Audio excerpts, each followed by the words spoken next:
Au nom du Père, du Fils et du Saint-Esprit, ainsi soit-il. Je vais continuer cette petite réponse, point par point, petite réponse à l'exposé de l'abbé de la Chanonie.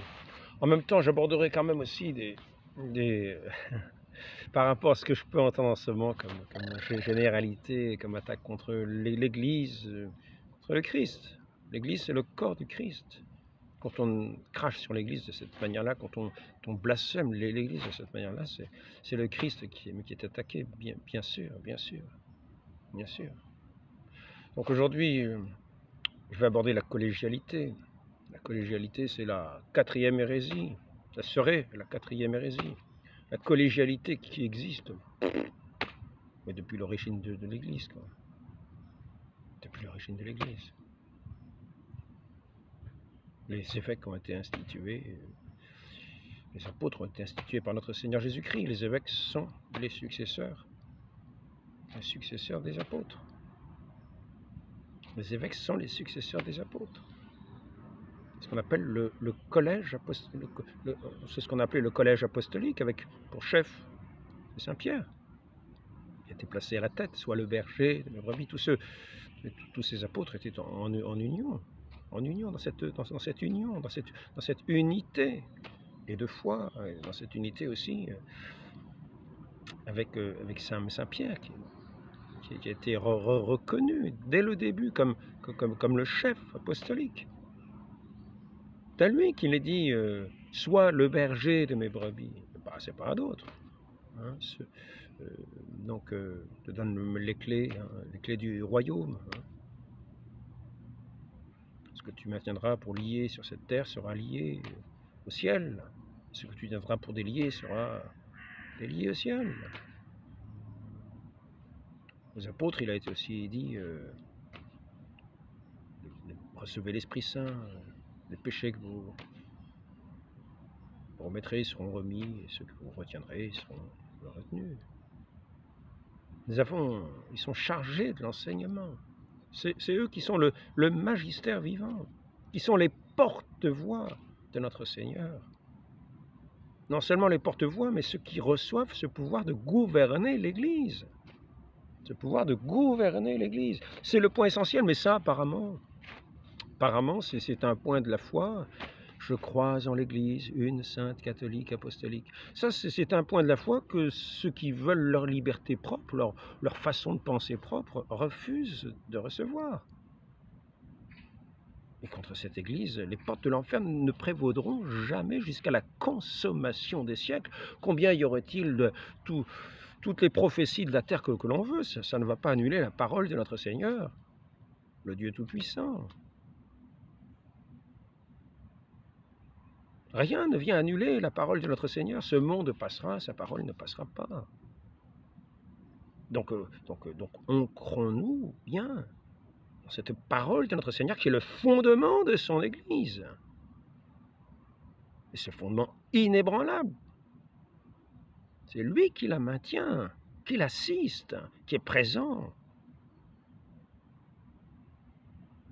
Donc ce magistère ne va pas... Ce magistère qui est le corps de l'enseignement, le corps qui enseigne à l'Église, le corps qui enseigne au monde entier. Parce qu'il faut annoncer l'Évangile à toute créature.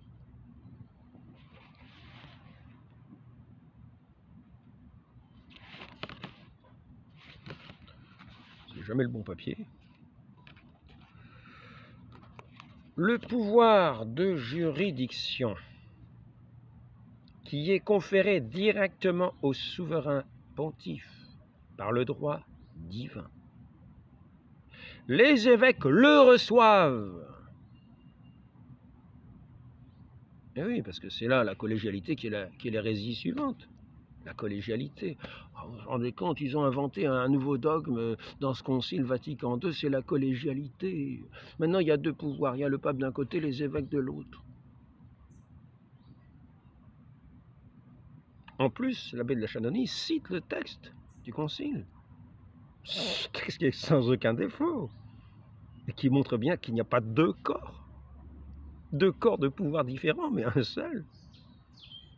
C'est aberrant. C'est une telle... moi, je le sais, parce que je suis entré par ce regard biaisé. J'ai entendu, oui, vous savez, le concile n'est que pastoral, et puis le concile n'est que pastoral. Il n'y a pas eu de définition solennelle qui garantisse l'infaillibilité. Oh, je me suis dit, mince, ah bon, d'accord. Mais c'était une parole de Paul VI. On me citait une parole de Paul VI. Ah bon, il n'y a rien d'infaillible alors? Et si c'est pas infaillible, ça veut dire qu'on peut se tromper. Je vais quand même pas me fier à un texte où le pape lui-même dit qu'il n'y a pas d'infaillibilité. Plus loin dans le même texte, il disait, mais c'est le magistère ordinaire. Il n'y a pas de définition comme cela à caractère solennel qui garantisse. Il n'y a pas de définition solennelle. Donc comme ça, enfin, c'est ce qui était dit en gros, quoi. Mais plus loin, le pape Paul VI, quand il parle de ce concile, c'est ce qu'on ne m'a pas dit. Donc c'est le regard biaisé. C'est que ça s'y tient du magistère ordinaire, tout simplement. Au moins. Alors après ça hein. Voilà. Donc ce qui est dit au sujet de la collégialité, c'est le point suivant. L'Église en tant que corps organisé subsiste. Ah non, ça c'est le point qu'on avait vu ailleurs. Donc la collégialité, c'est le pouvoir suprême dans l'Église et dans le pape et dans le collège des évêques. Ah ben j'avais vu la phrase, mince, la phrase exacte, elle était où déjà?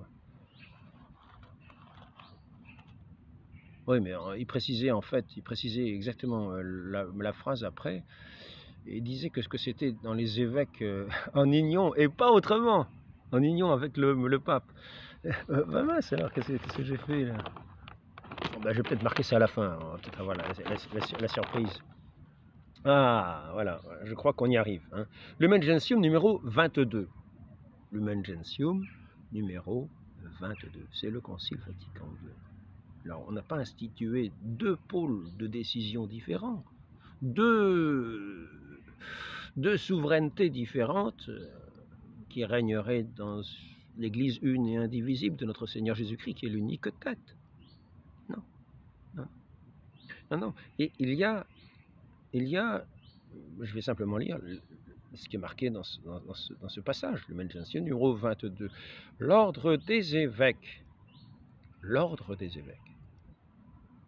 Donc ici, je rappelle, le pouvoir de juridiction qui est conféré directement au souverain pontife par le droit divin, les évêques le reçoivent du même droit. On parle bien des évêques, donc c'est un ordre particulier, c'est l'ordre des évêques, c'est ce qu'on appelle l'ordre des évêques. L'ordre des évêques constitue lui aussi, en union avec le pontife romain, son chef, et jamais en dehors de ce chef. Donc ça ne fait pas un deuxième pôle de direction. Non. Il y a un chef, et ce chef, c'est le successeur de Saint-Pierre, qui est le chef, qui est le siège de juridiction sur toute l'Église. C'est le siège de Rome, le siège de Saint-Pierre, fondé par notre Seigneur, qui lui dit « Paix mes agneaux, paix mes brebis, sois le berger de mes brebis, de toutes mes brebis. » Soit le berger, c'est-à-dire qu'il y a un chef. Et là, il n'est pas dit le contraire. L'ordre des évêques constitue lui aussi, en union avec le pontife romain, son chef, et jamais en dehors de ce chef, le sujet d'un pouvoir suprême et plénier sur toute l'Église. Alors cela apparaît en particulier quand il y a des conciles œcuméniques. Parce que les décisions qui sont prises en union avec le pape, par tout ce corps des évêques, concernent bien toute l'Église. Donc, pouvoir, autorité, alors je vais rappeler ce que c'est le magistère, le mot magistère lui-même, c'est ce qu'il définit, parce que le magistère, nous savons bien que c'est ce corps des évêques, à la tête duquel est le pape. Nous savons bien que le magistère, c'est cela, l'ensemble. Donc, le magistère, définition, autorité absolue, qui vient du Christ, que le Christ lui confère. Pouvoir, autorité, fonction de celui qui est maître. dignité, par exemple, il y a aussi dans l'armée, magistère, c'est la dignité de maître militaire. Hein. Ouais. Magistère, pouvoir, autorité, fonction de celui qui est maître. En religion, pouvoir d'enseignement, autorité doctrinale, magistère ecclésiastique, magistère dans son ensemble, uni à l'évêque de Rome. Oh, c'est un dictionnaire qui dit ça, vous voyez, c'est pas compliqué, quoi. L'autorité de la parole n'émane pas de la base, elle découle des pouvoirs transmis par le Christ à ceux qu'il avait désignés pour prolonger son action et répandre sa parole. Dis pas qu'à Saint-Pierre, va par le monde entier. Toi tout seul, tu vas par le monde entier, tu annonces l'évangile à toute créature. Non, allez par le monde entier. Ceux qui croiront et seront baptisés seront sauvés. Ceux qui ne croiront pas seront condamnés. Allez annoncer à toute créature. C'est pour ça que l'Église est catholique. Parce que la lumière du monde est venue pour tout le monde, pour tous les hommes. Pour tous les hommes. Même si tous les hommes ne sont pas sauvés, après ça, il ne tient qu'à eux-mêmes de s'ouvrir à la lumière. On ne peut pas les forcer à s'ouvrir à la lumière. On ne va pas ouvrir leurs yeux ni leur cœur. Le Christ va frapper à la porte. C'est à chacun d'ouvrir. Mais cette lumière est pour tous les hommes. Le Christ est venu s'incarner dans ce monde pour être la lumière de tous les hommes venant en ce monde. Donc, y a-t-il une nouveauté? C'est difficile de voir la nouveauté personnellement. Donc je reprends ce que dit Pie XII, ad sinarum gentem, le pouvoir de juridiction qui est conféré directement au souverain pontife par le droit divin, les évêques le reçoivent du même droit, mais seulement à travers le successeur de Saint-Pierre, vis-à-vis duquel non seulement tous les fidèles, mais tous les évêques sont tenus à l'obéissance. C'est ça que ça veut dire en union. En union, il n'est pas dit autre chose. Hein. Il n'est pas dit autre chose. Regardez, marqué. L'ordre des évêques constitue lui aussi en union avec le pontife romain, son chef, en union. Et c'est pour ça que nous sommes le corps du Christ, parce que nous sommes en union. C'est-à-dire à l'écoute de sa parole, c'est-à-dire soumis, parce que nous l'aimons, nous la gardons. Nous sommes unis. Et à faire sa demeure en nous, par sa grâce. On donne cet Esprit Saint, cet Esprit, la grâce, par nous-mêmes. À nous-mêmes, c'est impossible. Quoi que nous fassions à nous-mêmes, qui pourra entrer dans le royaume des cieux? À l'homme, c'est impossible. À Dieu, tout est possible. Nous aurions beau donner tout notre or, brûler, nous mettre dans des grands feux, c'est ce que dit Saint Paul, déplacer les montagnes comme on veut. À l'homme, porte de ce royaume des cieux, c'est impossible. C'est une pure grâce de Dieu. Pure grâce de Dieu. Correspondant à sa parole, nous recevons sa parole. Nous ouvrons à sa parole, nous l'aimons, il vient faire sa demeure en nous. Nous vivons de sa grâce. Nous sommes unis à lui. Nous sommes unis à ce Dieu qui est l'amour même. Mais il ne va pas aller contre la justice. Il va respecter notre décision de le recevoir ou de le rejeter. Qui vous rejette, me rejette. Qui vous écoute, m'écoute, et écoute celui qui m'a envoyé. C'est le collège apostolique. Et à ce collège apostolique, tout le monde est tenu d'obéir. Lui qui est en union avec le pape, qui reçoit son pouvoir, son autorité du Christ, son pouvoir de gouverner, son pouvoir d'enseigner. Tout le monde est tenu à cette même écoute. Qui vous écoute, m'écoute. Pour ce magistère vivant, tout entier. Des évêques par le monde entier qui sont en union avec le pape. Même en cas de vacances apostoliques, les fidèles demeurent enseignés et gouvernés par leurs évêques légitimes qui ont reçu du pape la juridiction pour enseigner et gouverner. Qui ira dire non, je ne vous écoute pas. Non, je ne vous écoute pas. Mais ils ne sont pas infaillibles, on va dire. Ah, mais on va dire, mais ils sont pas individuellement. Individuellement, ils n'ont pas en propre le charisme de l'infaillibilité, mais dans ce corps épiscopal, dans ce collège, dans le collège des apôtres, dans le collège des successeurs des apôtres, réside l'infaillibilité, parce que c'est l'infaillibilité même de l'Église. Infaillibilité même de l'Église. Est-ce que j'ai un mot à ce sujet? Je l'ai déjà suffisamment signalé quand même. Hein. Il suffit de prendre pratiquement tous les entretiens. Tous les entretiens parlent de ça quasiment. D'effectibilité. Assurément, il demeure dans l'Église. Non seulement, ça c'est un théologien qui dit ça, Franzelin, qui était en gros le premier théologien au Concile Vatican I. Assurément, il demeure dans l'Église non seulement l'indéfectibilité dans le fait de croire, appelée infaillibilité passive, mais également l'infaillibilité dans la proclamation de la vérité révélée, lorsqu'elle a été proposée comme de foi catholique. De sorte que même lorsque l'Église est privée temporairement de sa tête visible, il est impossible que tout le corps de l'Église enseignée, ou tout l'épiscopat dans son enseignement, s'écarte de la foi définie et sombre dans l'hérésie, car la permanence de l'esprit de vérité dans l'Église fait partie de la promesse même et de l'institution de l'indéfectibilité de l'Église pour toujours jusqu'à la consommation du monde. Des Ecclesia Christi, en Romains 1907. L'Église demeure enseignée même en cas de vacance du siège apostolique. Sinon l'Église cesserait d'être. Sinon l'Église n'aurait plus son caractère de l'enseignement de cette infaillibilité. L'Église qui est la colonne, la base de la vérité. Premier épître Timothée, chapitre 3. La colonne est la base de la vérité. Même quand le pape est mort et qu'on attend un autre pape, l'Église demeure.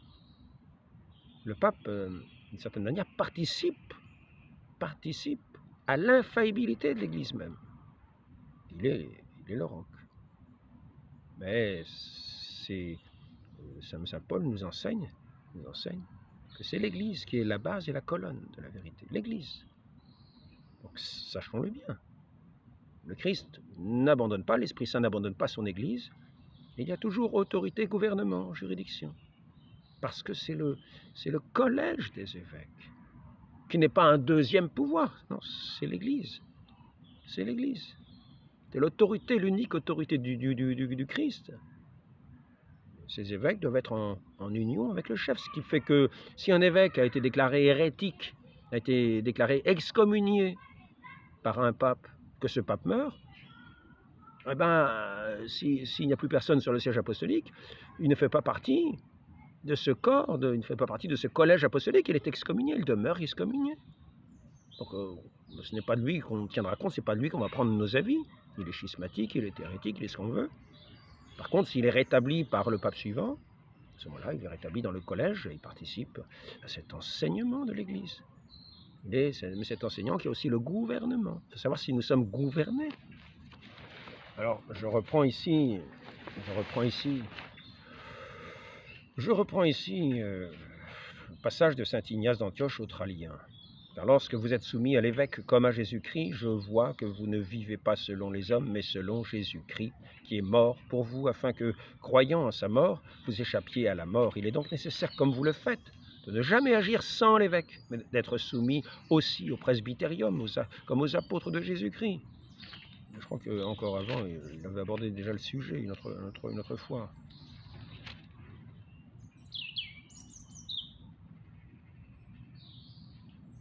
Saint Grégoire le Grand, ça c'est le dimanche, non c'est pas ça, c'est la semaine avant. Je ne veux pas aller... Non là c'est autre chose. C'est autre chose. Homélie, être philippien. Être philippien. C'est durable. Je le regarde encore parce qu'il me semblait qu'il y avait deux textes de saint Ignace d'Antioche.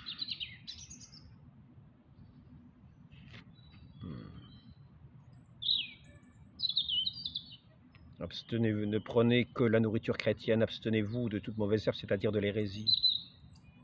Par ceux qui n'ont pas charge d'enseigner, qui ne sont pas dans la communion de l'Église. N'oublions pas que ce magistère vivant, comme le dit, je crois que c'est Léon XIII, perpétuel, et d'une durée unique, il n'y a pas d'interruption. Perpétuel d'une durée unique. D'un bout à l'autre, il est un, c'est une seule. Exerce-toi la piété. Pas ça. Saint Ignace d'Antioche australien. Soyez soumis à l'évêque comme au commandement du Seigneur. Soyez soumis également au presbytérium.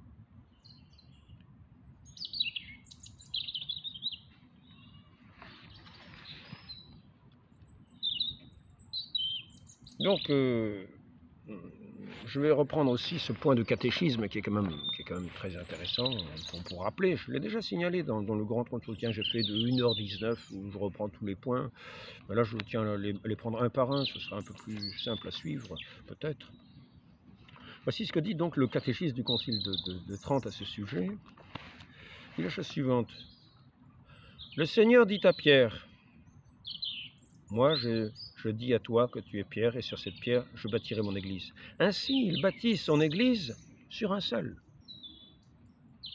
Si après sa résurrection, il accorde un pouvoir égal à tous ses apôtres, s'il leur dit, comme mon Père m'a envoyé, je vous envoie, recevez le Saint-Esprit.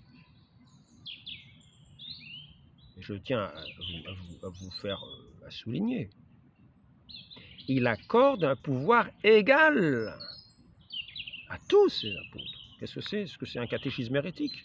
Est-ce que c'est le catéchisme de Vatican II? Non, c'est le catéchisme du Concile de Trente.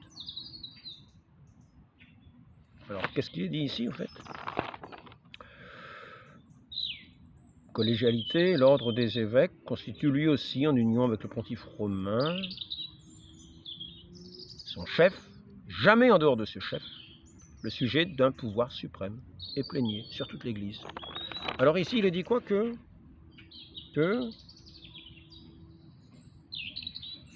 il accorde un pouvoir égal.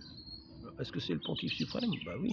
Et alors ici, c'est marqué, il accorde un pouvoir égal à tous les apôtres. Il leur dit, comme le Père m'a envoyé, je vous envoie, recevez le Saint-Esprit, cependant pour rendre l'unité plus frappante. Il veut, dans son autorité souveraine, que cette unité dès son origine ne découle que d'un seul. Et c'est exactement ce que dit Pie XII. Est-ce qu'il y a besoin de rappeler quelque chose sur ce point-là? La juridiction ne parvient aux évêques que par l'intermédiaire du pontife romain. Pie XII ad apostolorum principis, sinon ici c'est ad sinarum gentem, encore Pie XII, le pouvoir de juridiction qui est conféré directement au souverain pontife par le droit divin. Les évêques le reçoivent aussi du même droit divin, mais seulement à travers le successeur de Saint Pierre, vis-à-vis duquel seulement tous les fidèles, non seulement tous les fidèles, mais tous les évêques sont tenus à l'obéissance et au lien de l'unité. Il n'est pas dit autre chose, me semble-t-il. Jamais en dehors de ce chef, constitue lui aussi en union, donc unité, union avec le pontife romain, son chef, et jamais en dehors de ce chef, le pouvoir suprême et plénier sur toutes les autres églises. Donc ceux qui ne veulent pas être unacum avec leur évêque, qui a pourtant le gouvernement et l'enseignement, même en cas d'absence de vacances du siège apostolique, ils se privent d'être en union avec l'Église. Ils rejettent l'Église. Qui vous rejette, me rejette. Et qui me rejette, rejette celui qui m'a envoyé. Vous avez une religion, je ne sais pas laquelle c'est. C'est pas la religion catholique. Donc on est en train de dire que c'était une hérésie. C'est simplement la constitution de l'Église qui est ainsi, dès l'origine, par notre Seigneur Jésus-Christ. Donc cracher dessus, c'est encore une fois cracher sur l'Église en dénonçant ça. C'est ne pas comprendre grand-chose, ou c'est vouloir arranger ses affaires en disant qu'il n'y a que le pape qui parle et qu'il est infaillible dans toutes ses encycliques et dans toutes ses paroles, mais que les autres évêques, on s'en fiche. Si le pape tombe, tout le monde tombe et puis c'est bon. Et puis l'Église est tombée, quoi. En gros, c'est ça. Dès qu'un pape meurt, il n'y a plus rien. Il n'y a plus d'autorité, il n'y a plus de gouvernement, il n'y a plus d'enseignement, il n'y a plus rien. On va attendre 2 ou 3 ans avant d'avoir ça. Les gens auront le temps de mourir. Il n'y a plus qu'une juridiction de suppléance. Ah non, il gouverne. C'est marqué qu'il gouverne. Les évêques reçoivent le même droit. Même en cas d'absence, je reprends ici. Même en cas de vacances apostoliques, les fidèles demeurent enseignés et gouvernés par leurs évêques légitimes qui ont reçu du pape la juridiction pour enseigner et gouverner. Le même pouvoir dans leur diocèse, pouvoir plénier dans leur diocèse, en union avec celui qui reçoivent de droit divin, mais par le pape, en union avec le pape, jamais sans le pape. Unacum, il faut être unacum dans l'Église, il faut être unacum, pas non unacum. En Église, en communion avec le collège épiscopal. Donc c'est ce qu'on appelle la collégialité. C'est pas une loi nouvelle, c'est une loi très ancienne, c'est la constitution même de l'Église. Maintenant, il y en a qui ne tiennent aucun compte de ces choses-là. Donc le subsistitine, on a bien vu ce que ça voulait dire. C'est-à-dire que l'Église aujourd'hui, elle existe. Elle subsiste. Malgré ce qu'on pourrait imaginer, les chrétiens sont divisés. L'Église, ça ne l'empêche pas de subsister. Ça ne l'empêche pas d'exister, c'est-à-dire de subsister au sein dans l'Église catholique, uniquement. On l'a vu hier. L'Église catholique subsiste. L'Église du Christ subsiste. Elle est dans l'Église catholique, dans sa pleine unité. Elle est sainte, catholique, apostolique. Simplement, il y a une blessure qui est faite, non pas à cette unité, qui l'empêcherait d'être l'Église de notre Seigneur Jésus-Christ, mais simplement à son expansion. C'est une blessure par rapport à son universalité historique. Parce que ceux qui disent « c'est moi qui ai raison, c'est moi qui ai raison », ils empêchent ce règne de s'étendre, ce règne du Christ, ce règne de ce royaume de Dieu, qui est l'Église sur cette terre, de se répandre universellement, comme il est appelé, comme elle est appelée à se répandre. Ceux qui disent « non, c'est moi qui ai raison, c'est moi qui ai raison ». Alors, moi je sais que j'ai longtemps, parce que j'ai été quand même 7 ans, d'abord 1 an avec Saint Pie X, quand on m'a dit oui, dans ce concile Vatican II, on m'a fait lire ça, le papier, c'est une citation de Paul VI, oui, dans ce concile, il n'y a pas de déclaration une déclaration solennelle qui assure l'infaillibilité, qui est une note d'infaillibilité. Ça veut donc dire que s'il précise affirmativement qu'il n'y a pas d'infaillibilité, c'est faillible, quoi. Il est en train de dire qu'il n'y a pas de note d'infaillibilité, donc ça veut bien dire que c'est faillible. Ça veut bien dire qu'il y a peut-être des planches pourries sur ce grand pont pour passer à 300 mètres d'altitude. Moi, on n'est donc pas tenu de s'y avancer, mais ce n'est pas ce qui est dit. C'est le magistère au moins ordinaire. Et après ça, il est promulgué, il est signé, il est décrété, tous les évêques le reconnaissent. Tous les évêques le reconnaissent, tout le magistère vivant du Christ, de l'Église du Christ, le reconnaissent. Donc si on dit qu'il a chuté, on dit que le Christ a annoncé une fausse nouvelle, a annoncé un mensonge. Voilà, donc on blasphème contre le Christ. Voilà. Alors ces blasphémateurs-là, on peut dire que ce sont des antichrists. Des antichrists. Maintenant, je voudrais revenir sur une déclaration que j'avais trouvée, moi aussi, à l'époque où j'étais dans ces perspectives, où on adopte si facilement les mauvais penchants, les mauvaises pensées par rapport à l'Église. On dit « ah ben vous voyez, il a encore dit une ânerie ». Je ne vais pas revenir sur le culte de l'homme du concile. C'est développé, c'est expliqué, l'enseignement de l'Église le développe, de quel point de vue on doit l'entendre. Le sommet de la création, etc. Centre et le sommet. Non, je voudrais simplement rappeler par exemple une phrase qui avait été dite en avion par le pape François. Il disait, je l'ai noté, justement, je vais la reprendre. Je vais la reprendre si je trouve mon carnet. Alors là, je l'ai noté sur un carnet. Le carnet est normalement plus épais, donc le carnet est plus épais, il devrait se voir plus aisément que le reste. Alain, où as-tu mis ton carnet? Il est là, il était devant moi. Voilà.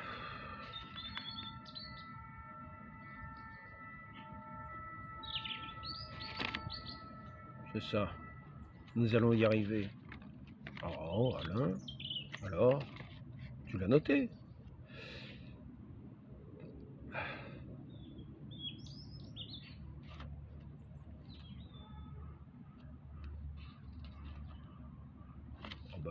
Ça alors, il y a des surprises. Le pontife romain jouit de cette infaillibilité dont le divin Rédempteur a voulu que soit dotée son Église. Donc l'Église est dotée de cette infaillibilité dans les décisions de doctrine, de foi et de mœurs. Les évêques, en tant que successeurs des apôtres, ont reçu du Seigneur un vrai pouvoir d'enseignement. Cette activité doctrinale a pour objet la mise en valeur de la doctrine déjà clairement exposée et fixée. Les évêques ne possèdent pas personnellement, mais en tant que membres du collège, le charisme de vérité. C'est pour ça qu'ils parlent du collège, hein, le collège épiscopal. Donc ça, c'était tiré de Bartman. C'est un précis de théologie de Bartman. Donc, en fait, où est-ce qu'elle est passée la phrase? C'est une phrase que le pape avait dite dans son avion. Pourtant, c'est incroyable, ce quand même. Bon. Il avait dit, en gros, si un... Mais que je suis stupide, hein, mais je ne l'ai pas écrite. Si une personne est gaie et cherche le Seigneur avec bonne volonté, qui suis-je pour le juger?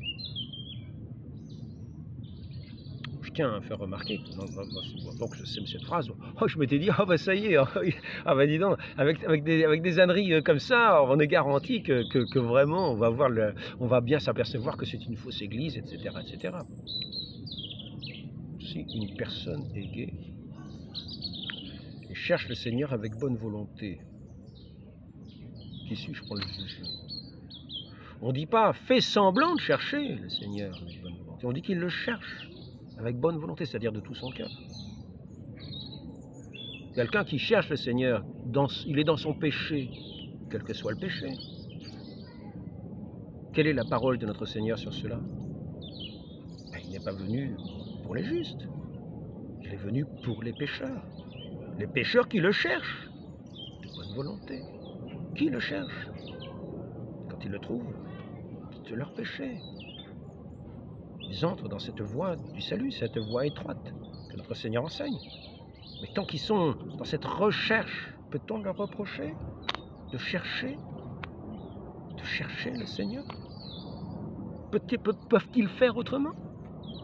Ils ne peuvent pas faire autrement, il ne s'agit pas de justifier. Il ne s'agit pas de se justifier ni la sodomie, ni toutes les horreurs de péchés abominables. Hein? L'acte moralement bon, ça c'est le catéchisme Vatican II, le catéchisme de l'Église catholique aujourd'hui. L'acte moralement bon suppose à la fois la bonté de l'objet et la fin et des circonstances. Une fin mauvaise corrompt l'action même si l'objet est bon. Et prier, jeûner pour être vu, voilà. Même si l'objet est bon en soi, comme par exemple prier, jeûner, mais c'est pour être vu des hommes. Alors, ben, c'est pas bon. Prier, jeûner, mais c'est bon. L'objet est bon. Mais si c'est pour être vu, l'intention n'est pas bonne. L'objet du choix peut à lui seul vicier l'ensemble d'un agir. Il y a des comportements concrets comme la fornication, qui est toujours erroné de choisir, qu'il est toujours erroné de choisir, parce que leur choix comporte un désordre de la volonté, c'est-à-dire un mal moral. Il est donc erroné de juger de la moralité des actes humains en ne considérant que l'intention qui les inspire, ou les circonstances, le milieu social, les contraintes, ou les réalités, etc. Donc c'est pour montrer qu'il n'est nullement, on lit le catéchisme, le péché n'est nullement approuvé. Quand le Christ dit qu'il est venu pour les pécheurs, il ne dit pas qu'il est venu pour approuver le péché. Il y a celle, la pécheresse, qui est amenée pour être accusée, pour être lapidée devant le Christ. C'est une pécheresse. Il dit, ne pêche plus. Elle est venue auprès de lui. Elle a été amenée auprès de lui. Mais quand on voit la Madeleine qui vient parfumer les pieds du Christ, les essuyer avec ses cheveux, c'est elle qui vient chercher le Christ.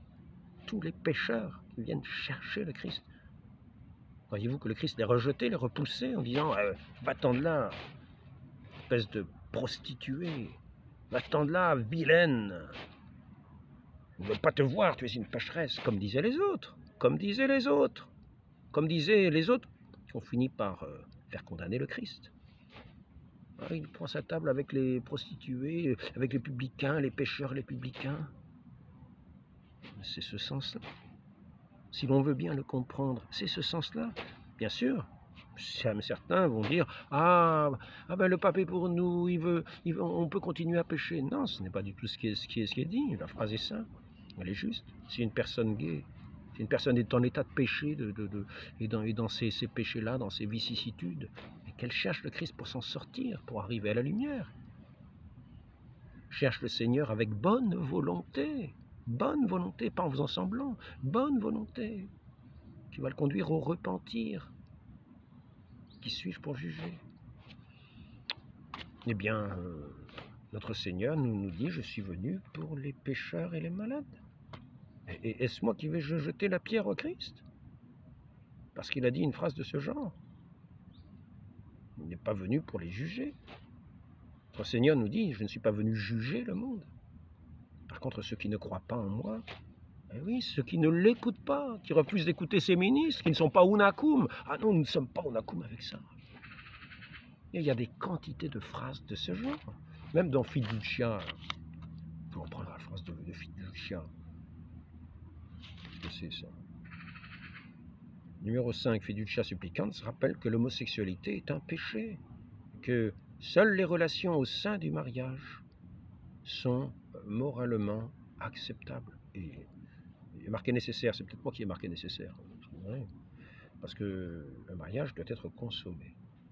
Quand on dit consommer, c'est bien sûr en vue aussi d'avoir des enfants. Consommer entre un homme et une femme. C'est ça, un mariage consommé. C'est entre un homme et une femme. Sinon, c'est pas consommé entre un homme et une femme. Le mariage ne peut jamais être consommé entre un homme et un homme. Et une femme et une femme. C'est pour ça qu'il ne peut même pas y avoir de mariage. C'est un devoir. C'est peut-être même une des conditions du mariage, me semble-t-il. Et je me souviens bien. Tous les actes sexuels en dehors du mariage sont un péché. Donc il est évident que même si ces couples, s'il a été utilisé le mot couple pour dire béni, ce n'est pas un encouragement à faire ça. Alors après ça, on reprend les termes. Hein, on reprend les termes. Si à cause de ça, parce qu'on veut interpréter d'une certaine manière, on dit « Ah non, l'Église n'existe plus, l'Église c'est moi maintenant ». C'est pas l'église apostolique, c'est l'église abosinienne, ou bien alors c'est l'église, oui, on peut dire Saint Pie V ou ce qu'on veut. On va prendre un saint puis on va en faire en sorte que ce soit un emblème pour des schismatiques. C'est quand même pas extraordinaire. C'est un déshonneur. C'est un déshonneur. Et à la fois pour Saint Pie V et pour le Christ. C'est un déshonneur. Et pour Saint Pie X, c'est pareil. Il ne nous apprend pas à mépriser les autorités, à être en union, uniquement en union. Écoutons bien ce que dit le Concile Vatican II, prenons-en de la leçon, prenons-en de la graine.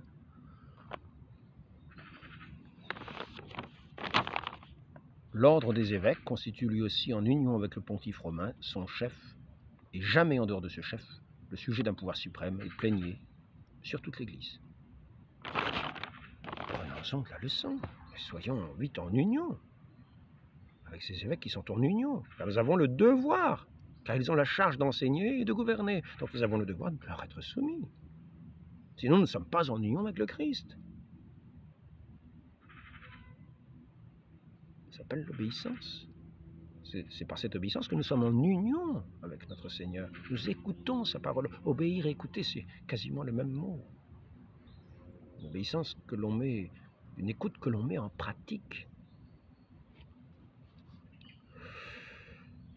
Que la voix de Pierre ne se taise jamais dans cette chair qui est la sienne, et il vit, préside pour toujours, offrant la vérité de la foi à cause de la foi à ceux qui la cherchent. Mais il vaut encore mieux être ces pécheurs qui cherchent le Christ, ces gays dont il est question, que ces justes, qui ne le cherchent même plus et qui le rejettent, qui sont des petits antichrists. Fiducia supplicans rappelle que l'homosexualité est un péché, que seules les relations au sein des mariages. Donc ici, qui le cherche, n'oublions pas qui le cherche. Voyons la bonne disposition Voyons la bonne disposition, la charité voit la bonne disposition. Si une personne gaie est gaie et cherche le Seigneur avec bonne volonté, qui suis-je pour le juger? Alors après ça, il y a les apparences humaines. Ah oui, d'accord. Mais là, nous ne sommes pas là. Nous sommes quelqu'un qui cherche au milieu de ce monde, qui gît sous le péché. Le monde entier, dit saint Jean, gît sous le péché. Et la victoire sur le monde, c'est notre foi. Selon la règle de la science théologique, toute proposition qui contient en elle un sens douteux doit toujours être comprise selon le sens qui conduit à une affirmation vraie. Donc invitons-nous à une conversion, cherchons véritablement dans cette bonne disposition que le pape indique pour cette personne, pour ce pécheur, c'est cette personne qui cherche véritablement. Et s'il le cherche, le Christ ne le rejettera pas. Jugement téméraire est un péché qui consiste à mal juger ou à soupçonner le mal dans le prochain sans un juste motif. Catéchisme Saint-Pie X, chapitre 3, paragraphe 5. Pour éviter le jugement téméraire, ça c'est le numéro catéchisme catholique, pour éviter le jugement téméraire, chacun veillera à interpréter autant que possible, dans un sens favorable, les pensées, paroles, actions de son prochain. Tout bon chrétien doit être prompt à sauver la proposition du prochain, qu'à la condamner. Et si l'on ne peut la sauver, qu'on lui demande comment il la comprend, et s'il la comprend mal, qu'on le corrige avec amour. Et si cela ne suffit pas, qu'on cherche tous les moyens adaptés, etc. Et là, il s'agit d'autre chose.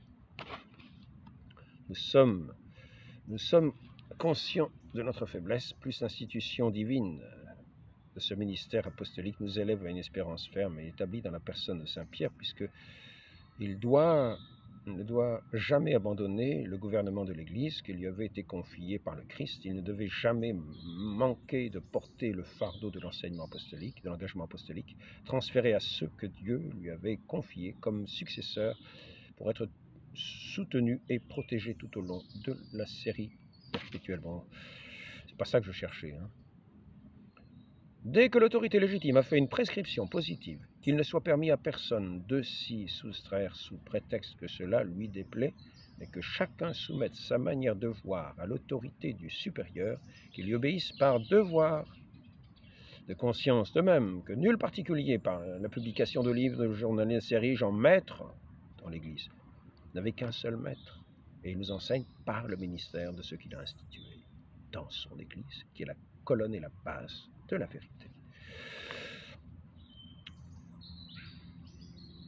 Le pape Paul Pie IV se réservait l'interprétation du Concile de Trente et qu'il fallait le consulter dans le cas de besoin d'interprétation si les difficultés et controverses au sujet de ses décrets. On n'est pas hérétique par le seul fait qu'on pêche contre la foi, mais parce qu'on méprise l'autorité de l'Église et qu'on s'attache avec opiniâtreté à des opinions mauvaises. Une nouvelle fois, moi je vous invite, pour ceux qui pensent, qui souhaitent être catholiques, qui souhaitent suivre le Christ, à l'écouter, et à ne pas écouter les interprétations faussées et biaisées qui sont faites toujours pour le moindre petite chose. Nous souvenons aussi, faisons très attention, que toute parole qui est dite mais comme ça, il faut savoir vérifier si c'est simplement une parole pastorale qui peut échapper. Donc, ce n'est pas forcément le magistère établi. Il faut voir les conditions de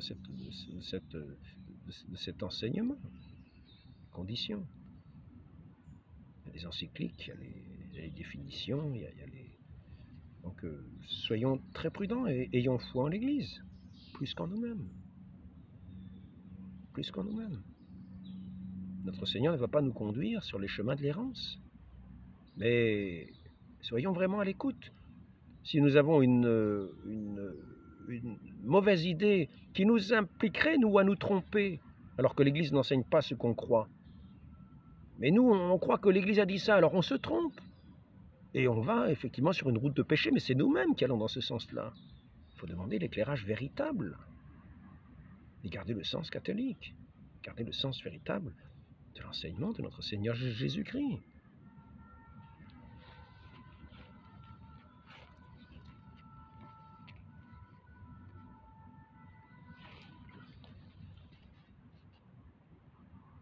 La législation humaine ne revêt de caractère de loi qu'autant qu'elle se conforme à la juste raison, d'où il apparaît qu'elle tient sa vigueur de la loi éternelle.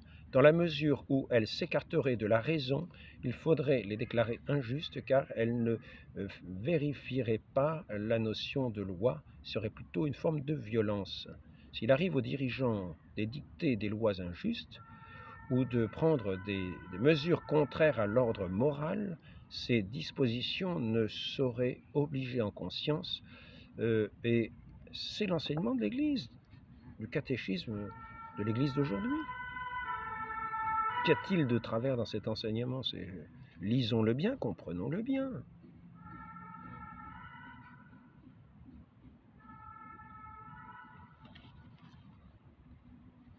Voilà, donc c'était surtout un chapitre qui voulait parler, un petit entretien qui voulait, court entretien, qui commençait déjà assez long, qui voulait parler de la collégialité, hein, qui était déclarée être une hérésie par l'abbé de la Chanaville. Voilà, donc nous voyons que c'est simplement le sens de l'Église, que c'est la constitution même de l'Église, voilà. Donc une fois de plus, error est humanum, mais non pas divinum. Hein. Error est humanum. Il n'y a pas de Dieu, il y a des hommes. Donc des hommes qui ont leur quant à soi, et d'une certaine manière, ça tient peut-être un petit peu du gallicanisme. C'est-à-dire on s'appuie sur une doctrine qu'on veut sûre, de façon à dire, voyez, vous dites des choses, et donc nous on est libre par rapport à vous, on fait ce qu'on veut. On veut garder la liturgie de cette manière-là. Au sujet de la liturgie, je voudrais dire, si le pape François émet de telles réserves par rapport à la messe Saint-Pie V, ce n'est pas vis-à-vis de la messe Saint-Pie V, c'est parce que ceux qui y vont ont souvent des langues qui sont un petit peu fourchues vis-à-vis de l'Église, et qu'ils communiquent leur venin, parce que quelquefois ils viennent à l'Église avec du venin, en particulier dans ces chapelles-là. Ils sont toujours en train de dire « Ah non, l'Église n'existe pas », ou bien alors « Ah, il a encore dit une ânerie », ou bien alors, etc., etc. Au lieu d'essayer de voir le sens profond et véritable de cet enseignement magistériel de l'Église. Demandons cette assistance, demandons nous sachions devenir comme des enfants. Seuls les enfants. Il faut être comme des enfants pour entrer dans le royaume des cieux. Devenons comme des enfants. Demandons cette grâce à la très sainte Vierge Marie, qui est la mère de l'Église, qui a su s'occuper de l'enfant Jésus et qui sait aussi s'occuper de nous comme une mère. L'Église aussi est une mère. Très sainte Vierge Marie, donnez-nous un cœur d'enfant, ainsi soit-il, au nom du Père et du Fils et du Saint-Esprit, ainsi soit-il.